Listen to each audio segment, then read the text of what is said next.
Aquarius yearly horoscope around family.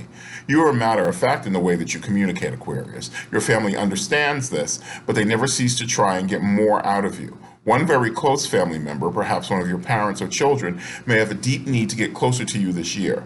They want you to be more expressive, and even though they do understand you, they want you to give voice to what they see in you. Work on this, for it will be deeply soothing and rewarding for your loved one to experience. There could be some sort of a crisis related to family this year, possibly financial. But as with other problems, you'll be able to focus on what is going wrong and find a way to fix it. Your status as a hero for figuring this out should be upheld.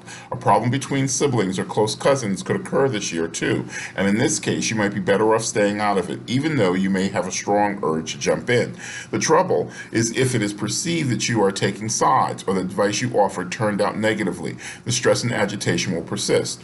Work on your own happiness this year, and happiness within your family will follow.